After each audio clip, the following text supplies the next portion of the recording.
Girl, ano na naman yan, girl? 1, 2, 3, 4. Nakabudol ka na naman today, ah. Ito si Chelsea from the future. Yeah, that's you, di ba? Tapos, may new pa. May new. Ayun, no? Tapos, kita mo yan. That means, ito siya. Oh, what else? Ito, pwedeng maging madaming, version. Yung house. Okay, what else? Tatlong version.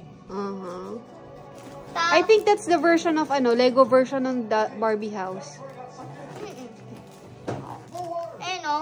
First ganyan sila, pero lalagyan mo lang ng cold water, tapos pagiging tao na sila. Okay, what else? What else? Tapos, ito, hindi ko gagamitin to, pero gagamitin ko yung slide para sila yung apat na Chelsea. Pwede magano. Hindi pwede ka mag-water slide. Kasi apat na Chelsea. Ah!